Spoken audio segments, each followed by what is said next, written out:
Happy Wednesday, UnWoke Nation. I'd like to welcome you to episode 107 of the UnWoke Show, where free speech is welcome, all subjects are on the table, and your boys Rich and Tim bring you the latest and greatest for your entertainment, baby. I'm your co-host, Rich, along with my other host here. How you doing, Timmy? Great, Rich, man. Glad to be back. UnWoke Nation, it's glad to be talking with you guys again this week.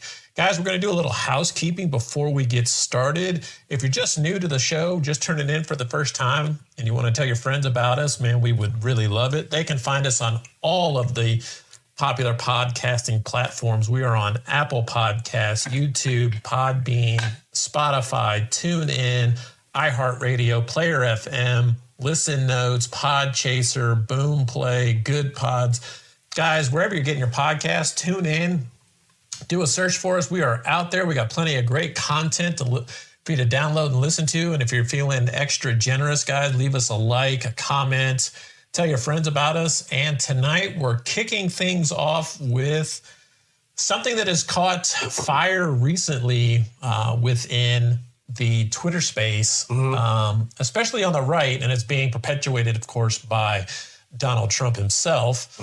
And that is the pardon process, specifically using an Autopen to pardon or to conduct presidential pardons. So just to give an overview of what the Autopen is, an Autopen, also known as a signing machine, is a device that mechanically reproduces a person's signature. It's essentially a machine that replicates a signature after a writing sample is fed to it, typically used by prominent individuals who need to sign many documents. How does it work? The Autopen grips a pen or writing implement and uses its arm to replicate the signature following a pre-programmed pattern based on a signature sample. Okay, so have you ever signed digitally signed a document, we'll say with Adobe. Like e-sign or something like that? Yeah, e-sign or something like that, right? And you know how if you're using either e-sign or Adobe, how it will keep your signature if you wanted to, so you don't have to, right? While in that instance, you're using, say, your finger to create your signature and it's being saved. This is using a pen. So in theory, it's kind of a similar process. So we're going to approach this from the first point of legality. So, quick history lesson here. The U.S. Constitution, Article 2, Section 2, gives the president the power to grant pardons. Okay. Okay. So we know back in 2020, Trump went through the pardon process. And then as of recently, before Biden left, he issued numerous pardons. I mean, it's almost like some of the last things that most presidents do, like before they leave office. Right. It seemed to be a common thing. So the legal question is whether a pardon is valid if not physically signed by the president, but rather authorized and signed by Autopen. Go ahead, finish it. Well, so where I'm going with that particular statement is, could you, and we'll get into this in our second point, but could you knowingly generate, say, a presidential document or some sort of get out of jail free card that the higher ups didn't know about, and you used Autopen to, for the higher up to provide their signature, and now all of a sudden it's at some point if you needed to, right? So there's something along those lines. It's interesting, in 2011, President Obama used an Autopen to sign a bill while he was overseas. Okay, so from that sense, I can see how an Autopen would make sense. I understand the convenience. Yeah, you're on, Rich and I, we're flying Air Force One. We've got a number of bills we need to sign. We're not there. We don't have the actual bills in front of us, but they want our signature, right? Right. Something like that, which to me, that makes a lot of sense. Now, it does go on to say that the Justice Department, during that 2011 Obama signing, issued a memo affirming that an Autopen was constitutionally valid if the president authorized it.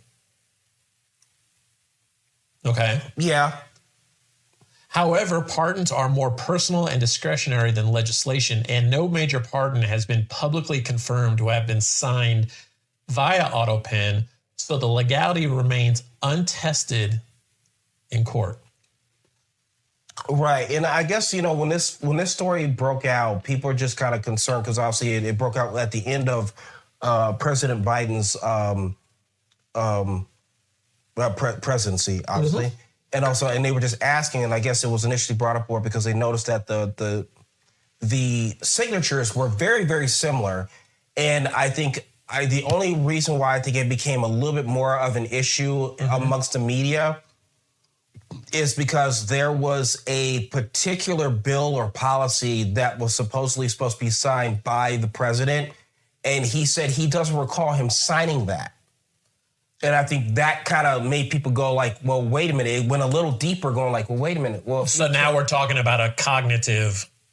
No, not necessarily. Well, no, not necessarily. Because and Biden's and specifically in the case of Biden. Yes. Okay.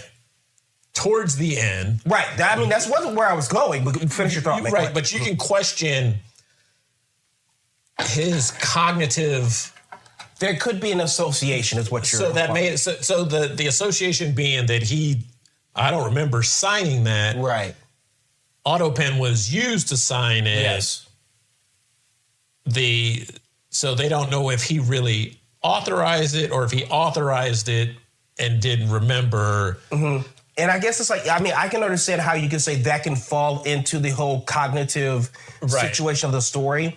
But I think what it also kind of made people, kind of think too is, well, wait a minute. It's like we have a situation where it's like, he doesn't remember where he signed it. He had a cognitive, but then also there was always this constant question of like who truly is running things in the Biden administration. And I think that's where people got a little concerned, like, well, wait a minute. It's like, we could have some guy in the back room who's in charge of something like that. But there was always, go ahead. No, there was always speculation, right? That supposedly Joe Biden was running. Mm-hmm. But, that's a topic and a conversation for another day. The reason that we're bringing this up is, again, this was, President Trump was claiming without evidence that some of former President Joe Biden's actions are invalid because he allegedly used a machine to automate signatures on documents, which is a long-standing practice in the White House. Right, and that's why I think it was kind of like an interesting story, but it's like what you said before, because it's never been really brought up in court. It's like there's nothing much you can really do with it. Right. So in a late-night Truth Social post, Trump said his predecessors' preemptive pardons of members of the House committee investigating the January 6th insurrection are hereby declared void, vacant, and of no further force of effect because of the fact that they were done by Autopen. See, I think if the president wishes to go that far, and I understand where he's trying to go. In other words, a lot of the people who tried to come up with the whole January 6th and probably dealing things with, because Anthony Fauci was actually part of some of those, those as well, and so that will have to be one of the things. Like, if you are truly willing to go forward with this to prove that, whereas he may not have been or whatever, to make these invalid, you have to find somebody who could take this to court. Yeah, and that's the thing. So where I think this particular this topic right here loses some of its steam is the notion that Biden relied on the Autopen to sign important documents was heavily perpetuated by the Oversight Project, an arm of the Heritage Foundation that played a key role in promoting false claims about non-citizen voting last year. Yes, that's true. I remember that. Okay. The Heritage Foundation. By the Cook family. Yep. One of the largest, third largest company, pretty much known for making a lot of like stuff like toilet paper and whatnot. Yeah. So, these conspiracy theories are out there. And of course, you've got Trump's rhetoric that is fanning the flames of that conspiracy about Biden not really being in charge during his presidency. While concerns about Biden's fitness for office forced him to call off his reelection campaign, obviously that's why President Trump is where he's at, right? I don't know that this is really worth pursuing at this point? I don't see how, for the right, this is even remotely relevant. Right. Considering you had the red wave. Mm-hmm. Right? Mm-hmm. Overwhelmingly. I mean, it wasn't even a wave. It was a fucking tsunami. It was an ass kicking. Yeah, we'll just call it like it is. That you have, I think this speaks a little bit to Trump's psyche and the fact that he is so obsessed with undoing Biden. And I think this has a lot to do with the fact that he lost in 2020 and he still perpetuates the false narrative of 2020 that he just cannot let it go. That for once, well, not once, multiple times in his life, he was a loser. And Fred Trump hates a loser. Yeah. Okay. So there are winners and there are killers. That's what he said his dad used to always tell him. Yep. And in that instant, in 2020, he was a loser. So now we're going to dive into the controversy. You know, we touched on it with the Heritage Foundation, but there are critics who argue that a pardon due to its gravity and constitutional significance should require the president's physical signature. See, I would think the exact opposite. To me, significant would be legislation. As in that you need somebody who has a physical signature? Yeah. Something that is... I'll be honest, I could give two shits about a pardon. Whoever you want to pardon, it's common practice. Right. You know, Trump pardoned Blagojevich. That's true. Right? I mean, we didn't think anything of that. Yeah, we didn't. So pardons, like I said, I could give two shits about. Legislation that is actually moving our country forward, and let's be honest, not all legislation moves the country forward. Oh. But in general, when we're wanting to put in, you know, new laws, new legislations for governing the country, that I could see requiring a physical signature, right? It to me, this first point really ought to be flipped to saying, you know what, pardons, whatever. It's the physical signature part of legislation. That's the more important part. Or you can even throw in executive orders. Right.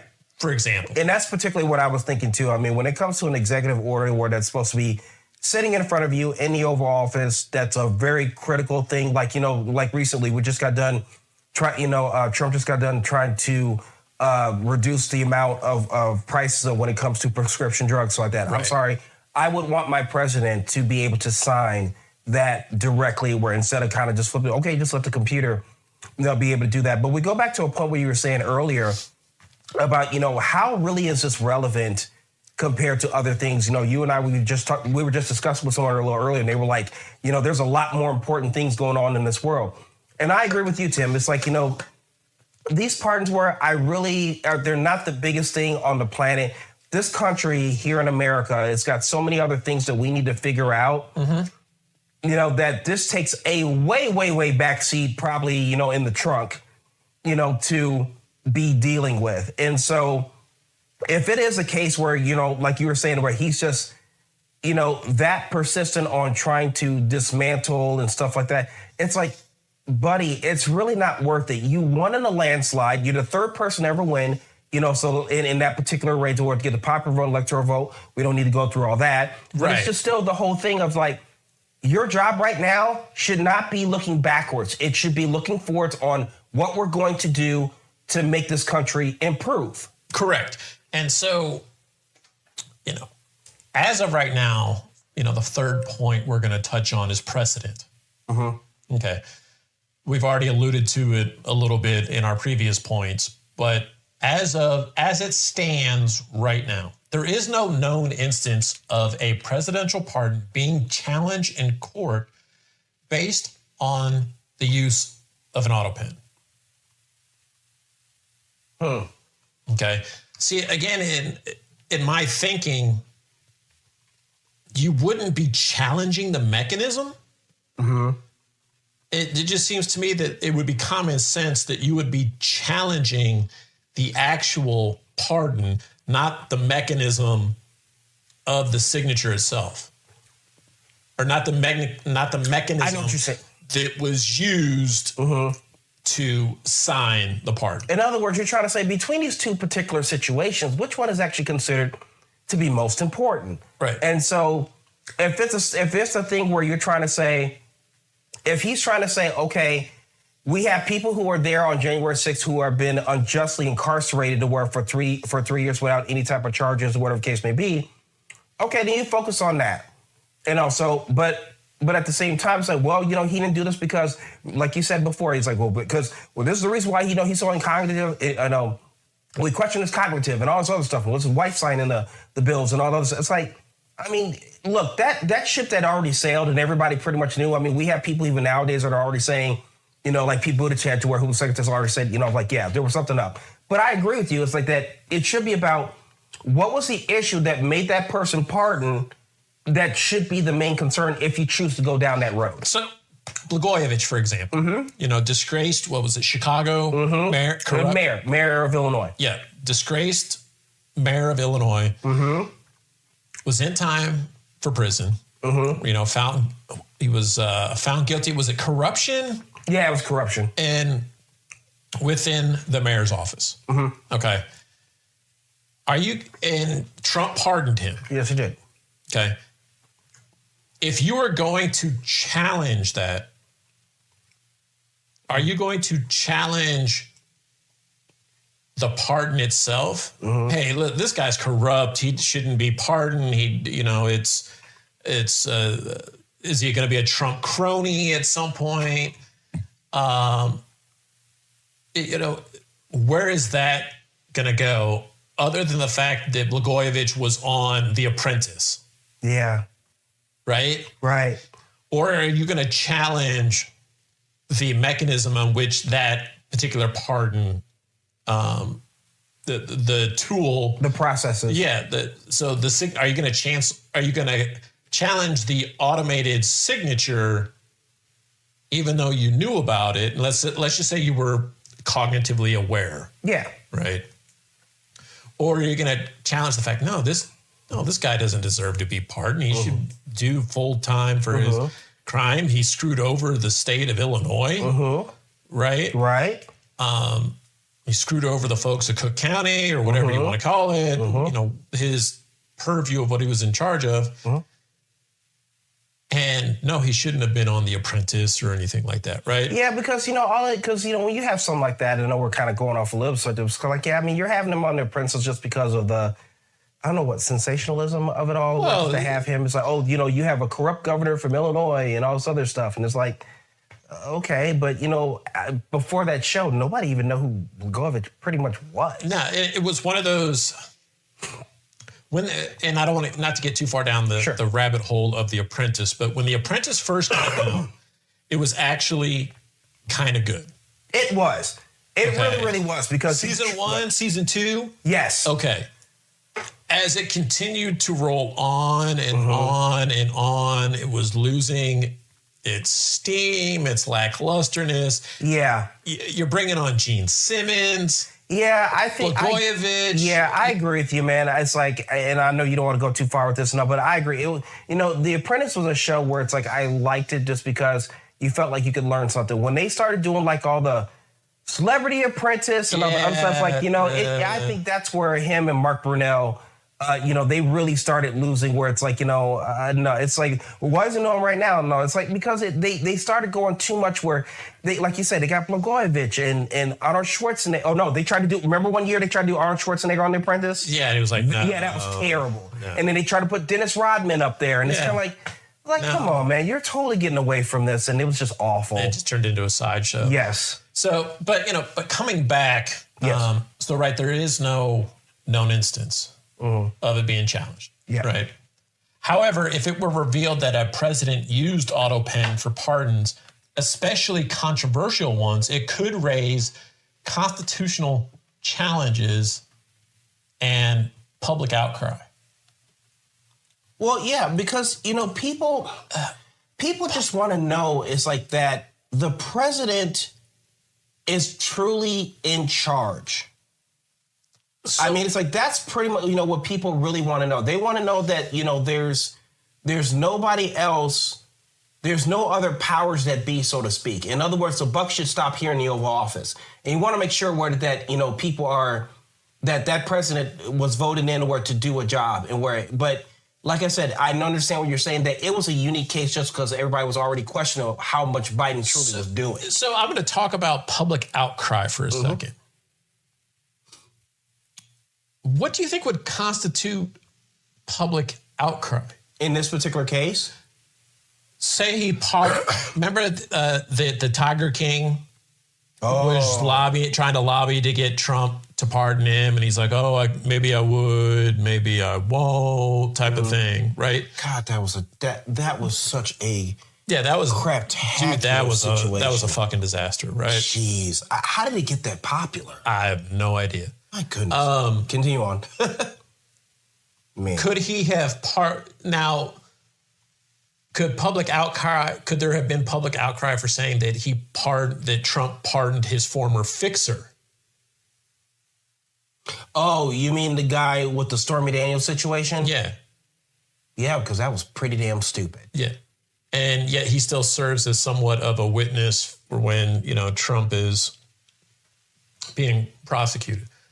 I could see a scenario of when public outcry would taking place if I don't want to say just Trump, but I'm saying any president, right, that pardoned, say, any number of supermax criminals. Mm-hmm. I mean, let's just say one day a president is just out of their fucking gourd and Jeffrey Dahmer's still alive, and he decides, I want to pardon Jeffrey Dahmer. Oh, man, I'm sorry. You want to talk about outcry? That'd be massive outcry. Let's say we got a president still alive. He wants to pardon, was it Son of Sam? Is he still? Oh, yeah. Was it Manson? Yeah. Mm-hmm. Charles Manson. Mm-hmm. Who has openly said, don't let me out of prison, but yet. Yeah, he said, literally his words were, don't let me out of prison, don't mean none of you left. Yeah. So those, I think, rise to the level of public outcry. I don't think anybody that has been pardoned has ever reached that, has definitely never reached that level. Couple that with the lack of constitutional challenges, and I view presidential pardons as more of a symbolic. I think, presidential pardons, the whole purpose of a presidential pardon is to right a wrong.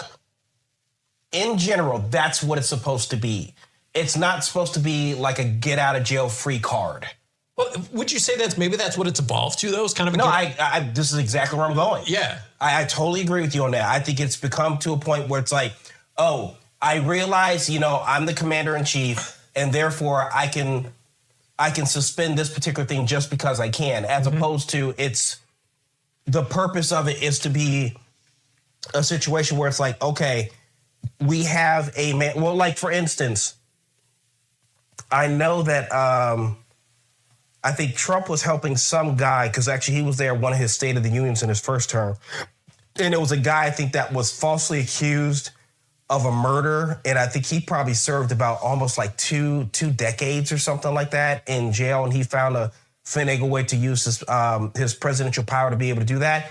That's what those, pardons are supposed to be for. There is a wrong that was truly done. Mm-hmm. How do we make this right? But I agree with you. I think it's just become a point where it's like, okay, I'm just going to use this to get my friends out of jail or whatever the case may be. It's like, or for the, that's where it should not be used for. And I don't know if Congress could come up with an idea because here's the thing. I mean, it's like, the whole purpose of us as a republic is not to have a monarchy. So you want to make sure that it's like, those powers are truly,